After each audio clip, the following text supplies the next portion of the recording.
세월호 참사 이후 선박 안전관리를 강화하려는 움직임이 있었죠. 하지만 국내 여객선들의 사고는 사라지지 않고 있습니다. YTN 데이터 저널리즘 팀이 국내 여객선 200여 척의 사고 이력을 입수해 분석했는데요. 최근까지도 수차례 사고가 발생한 것으로 드러났습니다. 함영건 기자가 보도합니다.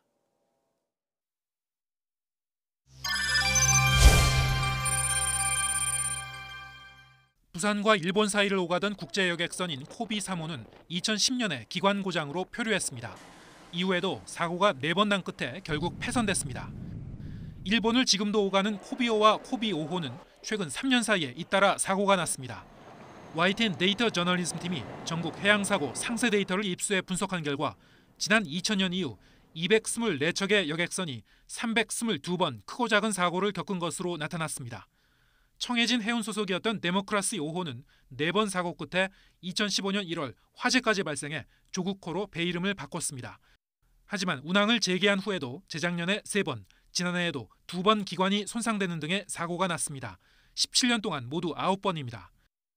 조국호 다음으로 사고가 많았던 여객선은 코비오 계열과 오하마나오, 나레오 등입니다. 4번 이상 사고가 난 여객선이 19척입니다.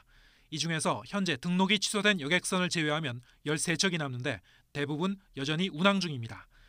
인천이나 여수, 목포에서 주변 섬 사이를 다니는 연안 여객선이거나 부산과 일본 사이를 왕래하는 쾌속선입니다. 코비 5호는 설령이 40년 된 여객선으로 2004년엔 센서가 고장나서 지그재그 운항을 하기도 했고 2007년에는 고래로 추정되는 미확인 물체와 충돌해 승객 1명이 숨지기도 했습니다. 그 후 2012년, 2014년, 2015년에도 각각 미확인 물체와 부딪히거나 이물질이 추진기로 유입되는 사고에 시달렸습니다.